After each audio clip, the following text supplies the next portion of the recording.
Edgels, napapanahon pa rin itong story mo, no? Kasi marami nakababad ngayon, ano? Sa mga desktop nila, o habang naglalaro, o nanonood ng mga videos. Yung mga content creator, nag-e-edit din ng kanilang mga pyesa. Pero nung nag-viral ang storyang ito, nagkaroon ng confusion. Hindi malaman. Ano ba? Rare ba itong sakit na ito? Paliwanag mo?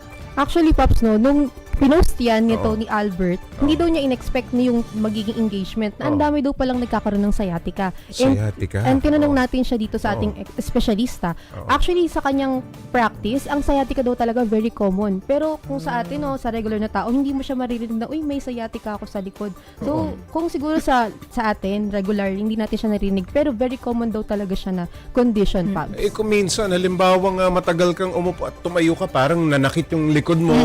Minsan, parang may kuryente pa sa mga legs mo, di ba? Pero ikaw ba, nakaranas ka na ng ganyan?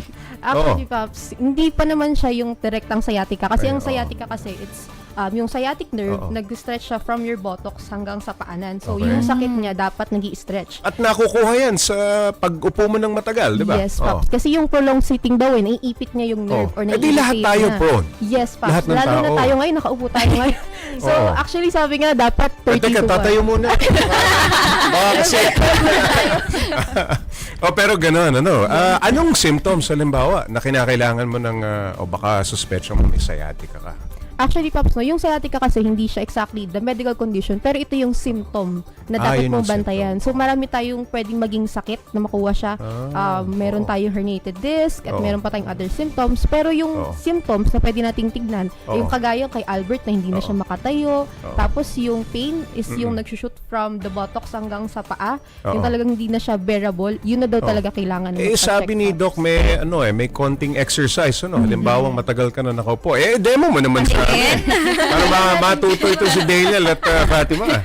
Siguro, Pops, yung mabilisan, paano? So, hindi lang natin kita, pero yung ating leg, na usually masakit, atas natin siya dun sa kabilang leg. Tapos, tamang posture, tapos nagaganyan tayo ng at least. So, basically, parang stretching exercises. Yes, actually, mas recommended nga pati yung leeg and yung regular stretching, pero yung sa posture, kailangan daw talaga flat yung paa mo sa floor, hindi pwedeng nakaangat ng onte. Tapos dapat level siya na ganyan. Kasi pag konting mag-slouch siya ng onte, magkaka-pressure sa likod, doon na magkakaroon ng sciatica, Pops. Ayun.